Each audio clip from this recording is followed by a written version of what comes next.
Hello tout le monde, on se retrouve aujourd'hui dans une nouvelle vidéo juste devant mon sapin parce que c'est une vidéo de Noël avec un super pull de Noël qui fait de la lumière. Plus les pulls sont moches, plus on les adore. On se retrouve aujourd'hui pour une vidéo sur ma wishlist de Noël, d'où le décor, le pull, etc. Puisque nous nous rapprochons au fur et à mesure de la fête de Noël qui est personnellement ma période préférée dans l'année. Et du coup je me suis dit que j'allais vous montrer ce que j'avais demandé entre autres. J'utilise l'application Givebuster. C'est pas tellement ce que je demande que pour Noël, c'est une wishlist que je remplis au fur et à mesure dans l'année. Ça fait maintenant 3 ans que j'utilise ce genre d'application. J'ai tout trié en plusieurs catégories, donc comme vous allez voir, il y a énormément de choses vu que je la remplis au fur et à mesure. Mais ça veut pas du tout dire que je vais tout savoir pour Noël, c'est juste un grand panel. Voilà, c'est aussi pour les anniversaires, pour les occasions, peu importe. Mais c'est une wishlist que j'utilise à l'année en fait. Donc d'où le fait qu'il y aura beaucoup de choses. Mais on va commencer tout de suite avec la catégorie beauté. Dans la catégorie beauté, donc, je vais mettre la petite image juste là. Il y a tout d'abord un coton-tige réutilisable, tout simplement parce que les cotons-tiges, j'essaye de ne plus en utiliser parce que c'est très polluant. Et du coup un coton-tige réutilisable, c'est jusqu'à 500 fois, ça permettra de ne pas... utiliser des cotons-tiges à usage unique, voilà, tout simplement. Il y a aussi le parfum L'Interdit de Givenchy, donc c'est un parfum que j'ai senti il y a très longtemps et voilà, c'est vraiment des choses que j'ai vues il y a un moment. Mais voilà, c'est un parfum que j'adore. Il y a aussi la palette, s'appelle Blue Blood de Jeffree Star. Cette palette, elle est depuis très longtemps, encore une fois, dans ma wishlist depuis que la palette est sortie, tout simplement, donc il y a peut-être 2 ans. Mais voilà, c'est une palette qui me plaît énormément, j'en ai pas vu de similaire ailleurs. Il y a aussi cette crème hydratante, baume hydratant de CeraVe, c'est comme ça qu'on le prononce. C'est une marque que je connaissais pas du tout avant d'être sur TikTok, on va dire, juste parce que j'ai besoin de crème hydratante pour le soir, c'est tout. Et pour finir notre catégorie, il y a un gommage de la marque Tree Hut, c'est le gommage à l'odeur noix de coco et citron vert. Voilà, tout simplement parce que je n'ai plus de gommage. Et c'est une marque qui m'a l'air de sentir super bon et d'être super bien. Donc j'ai vu les prix sont un peu chers parce que ça se vend que sur Amazon vu que c'est des produits américains, donc c'est un peu cher, mais bon. Après dans la catégorie bijoux, il n'y a pas grand chose. Il y a juste des paires de boucles d'oreilles en fait. C'est des paires de boucles d'oreilles qui sont sur Asos. Une c'est des petits anneaux avec une petite boule d'un petit piercing.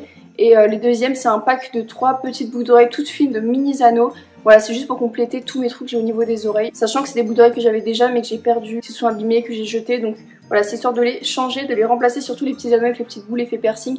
Celles-là, je les aimais trop, je les mettais tout le temps et en fait, je les ai perdues. Donc c'est hyper relou. Ensuite, j'ai la catégorie décoration, chambre, cuisine, maison, utilitaire, etc. C'est un peu large, on va dire. Et en premier, nous avons tout simplement des coussins rectangulaires en fait. Parce que toutes mes housses de couette, enfin tous mes draps en fait, la dimension des oreillers c'est des dimensions rectangulaires alors que mes oreillers sont carrés. Du coup c'est super relou mais de toute façon je préfère les oreillers rectangulaires.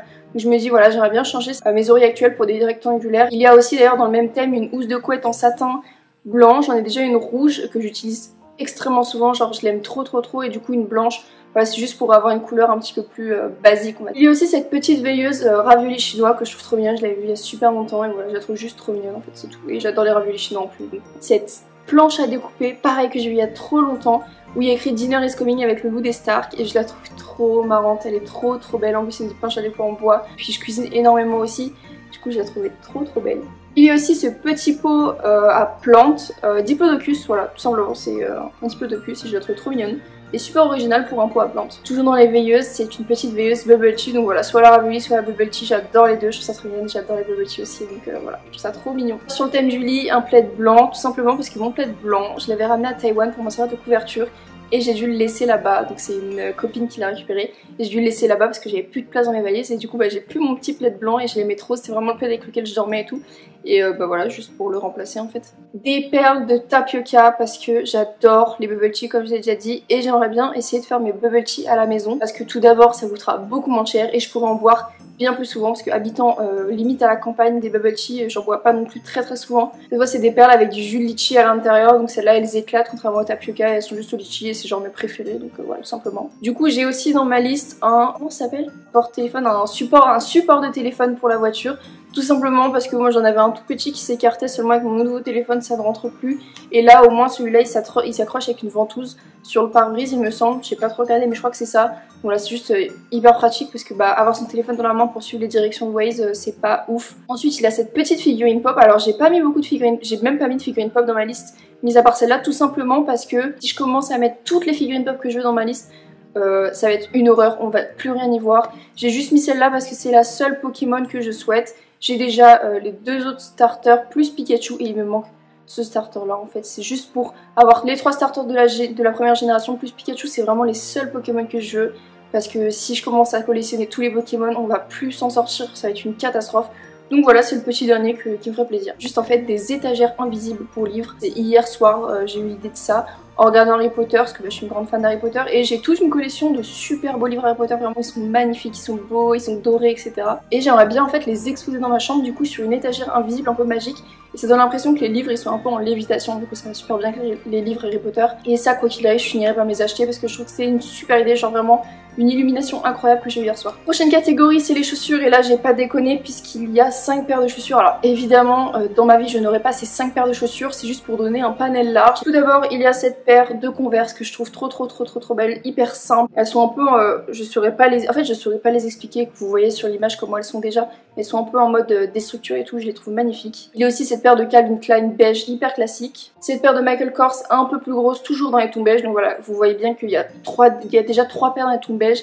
Donc c'est ridicule d'avoir ces 3 paires. Il y a cette paire de bottes Michael Kors, cette paire de bottines, alors elle est super chère, je pense que celle-là jamais je l'achèterai, mais je les trouve juste super jolies et si un jour je les trouve dans une autre marque et qui ressemble énormément, je me les prendrai sûrement. Et la dernière que j'ai ajoutée très récemment, c'est la paire de Converse Runstar Hike en blanc. Au début cette paire je n'aimais pas du tout, je la trouvais vraiment grosse et tout. Et je me dis avec un petit jean droit retroussé et tout là. Si vraiment je dois m'acheter une paire prochainement alors que j'avais dit que je ne le ferais pas, ça sera celle-là, très clairement. Prochaine catégorie, on va passer aux jeux. Donc en fait c'est surtout les jeux vidéo sur la Nintendo Switch, on va pas se mentir, il y en a 2.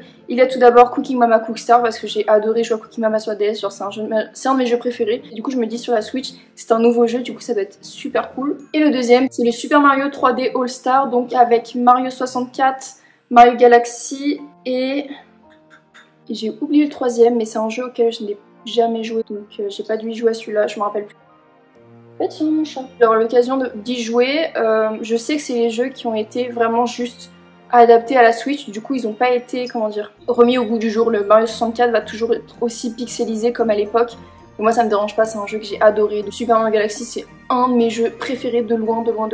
Un de mes Mario préférés. On va maintenant passer à la catégorie des livres. Le premier c'est The Food of Taiwan, donc c'est un livre de cuisine en anglais qu'on peut trouver sur Amazon et comme ça vous dit dans le titre, c'est un livre sur la cuisine de Taïwan et c'est un livre que vraiment je cherchais un livre culinaire de Taïwan depuis super longtemps. À Taïwan j'en ai pas trouvé ou alors il est en chinois donc un peu bof. Là j'en ai trouvé un qui est en anglais donc c'est pas trop dérangeant et c'est plein de recettes taïwanaises et je suis trop contente. C'est vraiment exactement ce que je voulais. Le deuxième livre c'est 5 ans de réflexion. Alors cette fois-ci c'est plus un livre interactif dans le sens où 1er janvier tu vas avoir une question tous les jours. Tu vas avoir une question par jour et ce pendant 5 ans et du coup 5 ans plus tard tu pourras regarder tes réponses et comparer tes réponses entre chaque année. Je trouvais ça super intéressant. C'est un livre que je connais depuis très longtemps et je me dis, en fait je l'avais vu en début d'année là en février quand j'étais allée dans Paris et j'avais failli l'acheter seulement c'était en février. Je m'étais dit c'est trop con parce que je pourrais le mettre qu'en janvier. Du coup je m'étais dit je vais le demander pour Noël et au pire je me l'achèterai pour le 1er janvier, c'est pas très grave. Mais j'allais pas attendre de février à janvier pour commencer à le remplir en fait. Le troisième livre c'est Kochi Kochi, le guide du voyageur au Japon. Alors c'est un espèce de... Alors il me semble, parce que je l'ai pas du tout lu, j'ai même pas ouvert, j'ai même pas lu de résumé. Mais il me semble que c'est vraiment un livre informatif sur le Japon quand tu veux y voyager. Mais à la fois c'est pas vraiment un guide touristique, c'est aussi quelque chose c'est aussi un livre qui te donne plein d'informations. Du coup ça m'intéresse énormément, sachant que j'étais censée aller au Japon en mai 2020. Seulement avec le virus j'ai pas pu y aller. Et par contre j'ai pour projet d'y aller sûrement en 2021 voire 2022, enfin voilà, faut que j'économise des sous un petit peu forcément parce que les billets de la France sont beaucoup plus chers que de Taïwan. Du coup on verra mais j'ai vraiment espoir d'y aller dans les années qui arrivent et je prépare mon voyage à fond. J'ai déjà un guide touristique donc c'est un pur guide touristique mais ça c'est plus un livre informatif et de découverte et de culture etc. Et le dernier livre c'est le livre de cuisine Gastronogeek sur les dessins animés. J'ai déjà le premier Gastronogeek qui est super, vraiment je trouve que c'est des livres de cuisine qui sont magnifiques. Les images sont belles, les recettes sont belles, elles donnent envie en fait. Et du coup voilà, j'adore avoir une belle collection de livres de cuisine avec des recettes originales et pas classiques de grands cuisiniers français, donc là au moins ça change. La prochaine catégorie ce sont les sacs à main, encore une fois il y en a 3 donc évidemment je ne m'attends pas à voir les 3, ils sont vraiment très similaires. Tout d'abord le premier c'est un coach, un petit peu effet sac baguette avec la anse que tu peux mettre à l'épaule en couleur crème. Le deuxième qui est très similaire mais une option moins chère c'est un Valentino beige avec une bandoulière toujours en espèce de pas baguette mais plus en forme de lune, de demi-cercle. Et le troisième c'est aussi un Valentino noir cette fois et qui ressemble beaucoup au Dior Saddle, du coup forcément beaucoup moins cher.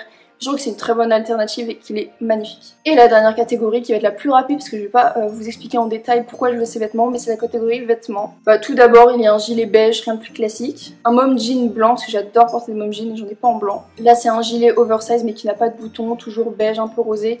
Les trois, ce sont des Pull&Bear, parce que j'adore Pull&Bear, c'est vraiment une de mes marques préférées. Surtout pour les basiques, les classiques, les gilets, les pantalons, etc. Là, c'est un pull noir à capuche Chucky. Si vous avez vu ma dernière vidéo, j'ai dit que j'aimerais bien avoir une grande collection de sweats à capuche. Donc voilà, ça viendrait compléter ma collection. En plus, j'adore les vêtements aux effigies de films d'horreur, de séries d'horreur. J'ai déjà un t-shirt Freddy les Grieux de la Nuit. Là, ça serait un pull Chucky du coup, mais franchement, j'adore ça. Ensuite, du coup, c'est une espèce de t-shirt oversize, chemise de nuit, Scooby-Doo. Pareil, j'adore Scooby-Doo, c'est toute mon enfance. Et je le porterai pas forcément en chemise de nuit, je le porterai en t-shirt oversize dans la journée. Alors là, pareil, c'est un cadeau luxe. C'est juste un carré de soie Louis Vuitton avec le monogramme en très gros. Et rose dans les couleurs rose-violet, voilà, je trouve juste super joli en fait. Un sweat à capuche, encore une fois Nike Color Block, j'adore les couleurs. Je me suis acheté une robe à pois assez fluide pour l'hiver et je disais que j'en voudrais une unie pour mieux l'accessoiriser. Et voilà, c'est la robe noire unie et je crois que c'est une Pull&Bear encore une fois. Cette fois-ci, c'est un manteau qui vient de chez Boo, motif pied de poule, donc noir et blanc. Tout simplement parce que j'adore les vestes et les manteaux, franchement j'en ai déjà beaucoup. Très peu de manteaux longs d'hiver, j'ai surtout beaucoup de vestes de mi-saison. Du coup ça tient pas assez chaud en hiver. Je trouve très beau et je trouve que c'est vraiment une pièce qui tape à l'œil. En avant-dernier produit de ma wishlist, un pull cette fois motif pied de poule noir et blanc. Voilà, juste parce que j'aime bien ce motif en fait. Alors pas sur les espèces de pulls sans manches, mais sur les pulls à manches longues.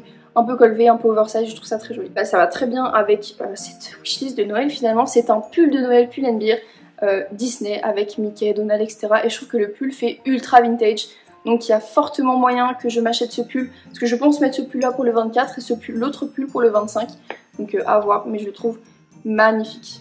Et voilà, c'est tout pour cette vidéo, j'espère qu'elle vous aura plu. Dites-moi en commentaire ce que vous avez demandé pour Noël. Pourquoi pas je ferai une vidéo sur ce que j'ai eu à Noël pour aller dans la continuité de cette vidéo finalement. N'hésitez pas à me rejoindre sur mes réseaux sociaux, Twitter et Instagram où je suis hyper présente. Je vous laisse le petit nom ici, c'est @AlisonMorel pour les deux. Si vous n'êtes pas abonné à la chaîne, n'hésitez pas à vous abonner, ça me ferait ultra plaisir, ça me montre le soutien et ça me motive à continuer les vidéos. Pareil, les pouces en l'air aussi, les commentaires, tout ça me motive énormément pour la suite de ma chaîne en fait. Du coup, c'est tout pour cette vidéo, j'espère qu'elle vous aura plu et je vous dis à bientôt dans une prochaine.